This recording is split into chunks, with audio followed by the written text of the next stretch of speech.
This is a type of a craft that was used on the northern coast of Peru since about 1,000 years before the birth of Christ. And as you can see, the bottom lines on this is very similar to what is used in the big wave surfboards of today.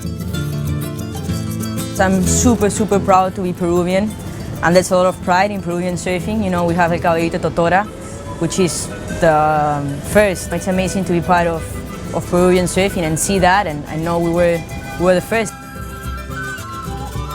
We have to start to get away from the idea that people living 1,000, 2,000, 3,000 years ago were terribly primitive and very different from us. They have the same inclinations, the same needs, and nobody can tell me that the Mochica, with the culture and the courage and the intelligence that they had, that they were sitting on the beach, seeing this beautiful ocean and knowing how much fun they could have to go out and ride in by the surf. They would have done exactly as what we do today.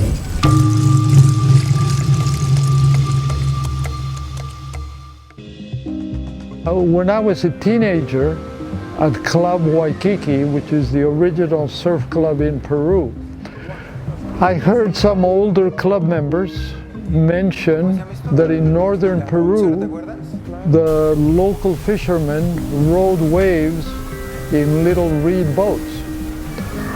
And I didn't pay much attention to it because I was interested in surfing. I was not interested in boats. So, you know, didn't give it another thought until I got into my 30s, so that was probably 15 years later. They elected me to be the president of the Peruvian Surfing Federation. And at that time, Huanchaco put in an application to become a member of the Peruvian Surfing Federation because they wanted to hold a competition that would be supervised by the Peruvian Surfing Federation. Since I was the president, I thought I've never been more north. You know, I've never been north. I'll go up there and see what the waves are like. So I drove north, and I distinctly remember driving into Huanchaco, not expecting much, and being totally touched by seeing the local fishermen riding waves on the Caballitos, and I immediately realized that this was the ancestry of surfing. You know, this is where surfing originated. I actually felt like I had walked into my great-grandfather's house, you know, and I was seeing something that probably had been going on for thousands of years, but I could witness it and experience it in the present. And, you know, knowing surfing and knowing wave riding, I knew what they were doing. You know, they were riding waves. They were the beginnings of what we were doing with more modern equipment. The original Caballito is just for fishing. The main activity is fishing. That is why, if you see in the back, and the fantastic thing of Caballito is that for these 3,500 years, he's up to now being used. It has this long history that still he's alive. That's a unique. You don't find one thing like that in any place all over the world. Maybe they have in Egypt something like that, but it disappeared. The fantastic thing here is that you can see right now at this moment this fantastic thing, that it shows too that in the way in which it was built, it was very good. That through the time is more or less exactly the same through the last 3,500 years. Through this very long process, at one moment it was transformed. It was transformed in another one that I call the special Caballito. Indeed, Caballito is the Spanish name. The indigenous name is Tup. The name of Caballito is Tup. 1,400 years ago, it was transformed. It was transformed and appears another one that is not longer for fishing. It's just for enjoying your life, crossing the seas, running the seas. When he was a kid, he was looking at his dad, how he was building the caballitos, and he was curious as well. And he had the urge to help his father, but also his father needed help to build the caballitos, so he was always involved and looking at his father and building, helping him building. And then also, on the other hand, his father was incentivizing him to go out and do the caballito. And so for that reason, his father built a really beautiful small caballito for him. And he went out with the caballito and started practicing, and he loved it. He loved the caballito, and then he became more experienced. The knowledge, not just here, but as a phenomena, is a process that you pass your knowledge from one generation to the other. When he was a kid and still going out with his father fishing, they used to catch 100 kilos of fish. Now with all the effort, all the challenge, they go up and they 6 kilos, 5 kilos, that doesn't make any. And also there's big ships coming outside and they take all the fishing and they leave nothing for them. And so that's it. The kids now they don't see it as to make money, so they go out and study university, college, or doing something else.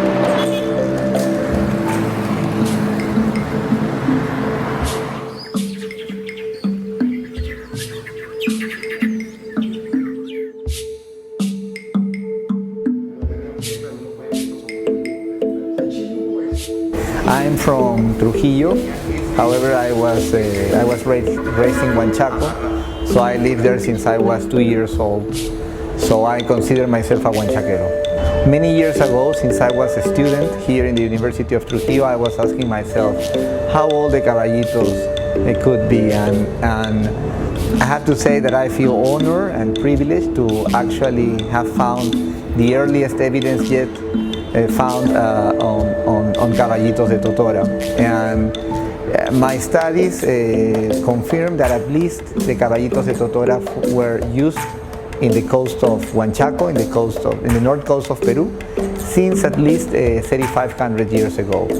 So I would say that at the same time that Caral was in the area of the Norte Chico, north of Lima, there were other important contemporary communities like Prieta, for instance, in the Chicama Valley, north of Huanchaco.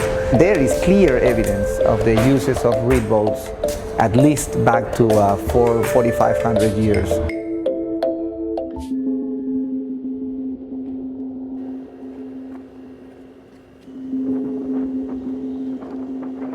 The point that Jesus just made is that this is where we are, and there are 3 huacas in this area.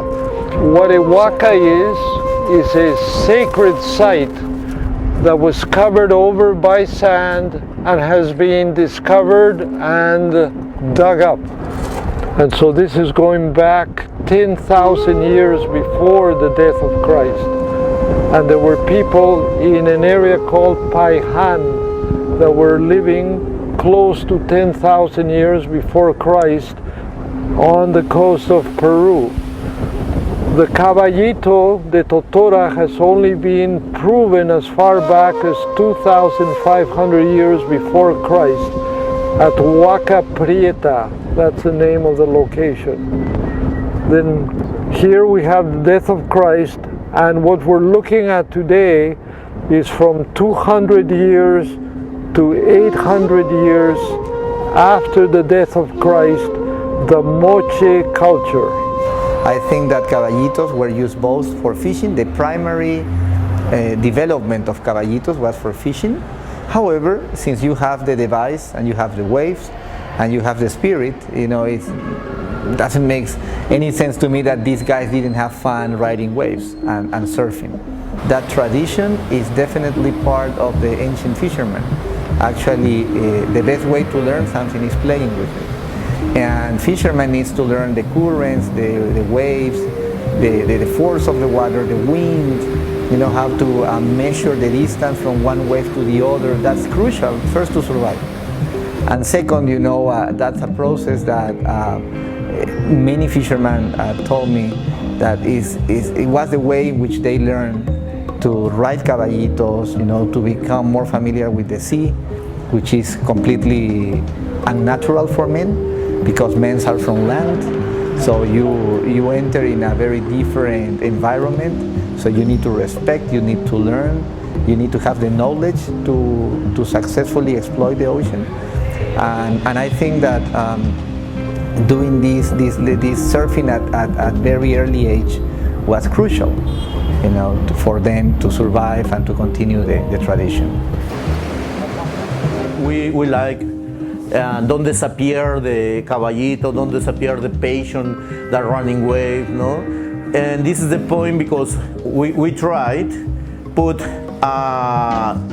display the surfing, not only surfing, display how the first surfers in Peru, how running wave between the boat, no? Caballito de Totora. And also with, like I told you, with my family, my big family, is very ancestral here in this village. And also you can see in the history, the 13 king and the culture Chimu is our ancestor. In Chanchan, for example, you can meet my last name. You say, wow, you come in that one dynasty. And say, yes, I feel proud because it's my root, it's my dynasty, no? And I think this is like, I was talking with my friend, with some people say, how do you running wave? How do you know? And I say, I think, no, I don't learn, it's in my blood. When you have something in your blood, it's like natural. It's you live close to the sea. I was born in front of the beach, so this is my life, this is my element. Like, to me, it's necessary surfing, no? It's like back to the ancestor, no? Being in Huanchaco, I met Bernardo, Alva, and some of the people who had businesses in town approached me, and they said that they had heard that the Navy had a plan to make Huanchaco a port. And they were concerned because that would change the beach and change the waves and possibly do away with the caballito. So they were very concerned, and they asked me and Bernardo to do whatever we could do, and we thought, well, what can we do? There's very little we can do. But we finally arrived at the idea that maybe we could hold an ocean festival, and we would share the idea that the caballito was so special. It was the origins of wave riding, of surfing, and that if people realized that it had a historic value, that maybe they would change their plans and not make this into a port, because there's already so many ports on the Peruvian coast, and this is a special town with a special history and some excellent waves, and we wanted to protect that. So that's how the Festival del Mar, the Ocean Festival, started, and since then there's been a lot of other people hearing about the caballito and being aware of the millennial history that the caballito have and the extended history that surfing has. Peru. It's well, obviously I like it a lot because I've come down here now. This is like my 4th time, so there's something that always draws me back here. Usually you go to a place and this is the only place actually when I think about it that I've come back to that many times, and it's because as a surfer, there's good surf here, and it's good, it's uncrowded, it's consistent. The people are so friendly and hospitable, and the food, but it's such a diverse country with so many beautiful, they got the coast and the deserts, and they have the river valleys, and they got the mountains and the Andes, and they got the jungle, and And there's just so much here, and there's so much culture and history, and the historical side of it, where when you're up there at Huanchaco, up in the north by Trujillo, where they've got those, those guys have been riding the Caballitos, the reed boats for, this for 5,000 years. That's, and the thing is that what I like about it best, it's the same design. It's a proven design. I watch them ride it now, and they're riding them the same way then, with the same techniques, the same paddles. I guess now some of the guys got fins and even thrusters on them, but they're obviously probably the most time-tested rocker, what we call the bottom curve on a surfboard, or the boat's hull or whatever is one that works because they can get out and not tip over, and then they can ride the waves and not purl. And it's just, when you see it and you realize that, and you have you're riding your board, and then you watch those guys and realize that this is where it all started from, and I guess they've got the theory, well, they're not theories, that they've really been ways to prove it and date it, and this is it, this is the birthplace and the origin of a man riding waves for fun, But we know a lot about the reed flauts, or caballitos de Totora, as the Spanish call them, from the art. They are very, very common in all the decoration of the early pottery of the coast. This craft, which is designed only for one or maximum two persons, was used basically by individual fishermen. But the big chiefs and the big merchantmen of the area built the big reed ships that could take any quantity of people. The early manuscripts speak of 25, 50 people on board the largest reed boats. I think it is quite obvious that reed boats were not necessarily built here for the first time. There were earlier reed boats in Sumer, in Mesopotamia, and also in Egypt, to judge from local art. But in that area they were used basically on the rivers, and even on the coasts of these countries. You don't have the same regular surf as you have in Peru. So it is still disputed among scientists whether there was any contact between the old world civilizations and the coast of Peru. But whether or not there was, suppose there was, well, this would be the first place where surfing would be developed. And I think that for sure, knowing the people on the coast today, and knowing the fact that people 5,000 years ago, they were mentally and physically exactly like us. They would do precisely like you and I do, if we have time for leisure. And in those days, the royalty on the coast here that built these enormous pyramids, which we see here, they had all the leisure time they could care for, and nothing would be more natural for them than to start surfing out in these marvelous waves you have on this coast. So I think that there is no other place on the planet that will rival the coast of Peru, and particularly the north coast, when it comes to the history of surfing. Also the fact that we know it has a history of 5,000 years and that it is still used here shows that it is something really deeply rooted in the local culture, and that it would be a great pity if it is lost. We consider the Caballito to be the quintessential of Huanchaco. If in the future the Caballito, this way of life, disappear, it will be a great loss for humanity. This is the ocean. You need to keep it clean, don't overfish, and let's save the Totora prawns. Modern surfing is in Hawaii. There's no doubt about the fact that modern surfing expanded from Hawaii to the world. But thousands of years before Hawaii, they were riding waves in Peru.